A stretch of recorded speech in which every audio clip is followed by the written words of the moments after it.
ഒരു ഭാഗത്ത് വയറ്റൊട്ടി വയറിൽ കല്ലുകെട്ടി വച്ച് നിവർന്നു നിൽക്കാൻ പോയിട്ട് ഉമ്മയുടെ മുഖത്ത് നോക്കി ഉമ്മ വിശക്കുന്നു എന്ന് ചോദിക്കാൻ പോലും കഴിയാത്ത വിധം വിശപ്പിന്റെ ഭീകരമായ അവസ്ഥകളുടെ മുമ്പിൽ നിൽക്കുന്ന കുഞ്ഞുങ്ങൾ എപ്പോഴോ ഭക്ഷണപ്പൊതിയുമായി ആരെങ്കിലും വരുന്നു എന്ന് കേൾക്കുമ്പോഴേക്കും ഓടിച്ചെല്ലുമ്പോൾ ആ ഇളം കുഞ്ഞിന്റെ ശരീരത്തിലേക്ക് വെടിയുതിർത്ത് കൊല്ലുന്ന ക്രൂരത ഗസയിൽ നടന്നുകൊണ്ടേയിരിക്കുകയാണ്.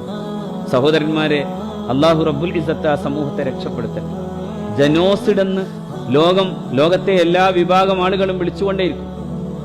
ഡേവിഡ് ഗ്രോസ്മാൻ, അതായത് ജൂത സമൂഹത്തിന്റെ എല്ലാത്തരം ചിന്തകളെയും പ്രേരിപ്പിക്കാൻ വേണ്ടി ശ്രമിച്ചയാളാണ്. അദ്ദേഹം തന്നെ പറയുന്നു, ഇത് ജനോസിഡാണ്, വംശഹത്യയാണ്. കുഞ്ഞുങ്ങളെ കൊല്ലുന്നു, കുഞ്ഞുമക്കളുടെ ജനനേന്ദ്രിയങ്ങളിലേക്ക് പോലും വെടിവച്ചിടുന്നു. അതീവ ഭീകരമായിട്ടുള്ളൊരവസ്ഥയുടെ മുമ്പിലും ഈ സ്വാതന്ത്ര്യത്തിന്റെയും ആഘോഷത്തിന്റെയും ആചരണങ്ങളുടെയും എല്ലാത്തിന്റെയും മുമ്പിൽ കരഞ്ഞിട്ടല്ലാതെ പ്രിയപ്പെട്ടവരെ ആ മക്കളെ കുറിച്ച് ഓർക്കാതിരിക്കുക. അല്ലാഹു റബ്ബുൽ ഇസ്സത്ത് അവരുടെ സമൂഹങ്ങൾക്ക് ഇസ്സത്ത് കിട്ടുന്ന ഒരു പുലരിക്ക്, ഒരു പ്രഭാതത്തിന്റെ പുഞ്ചിരിക്ക് അല്ലാഹു എത്രയും വേഗം നമുക്കത് കാണാൻ തൗഫീഖ് തരട്ടെ.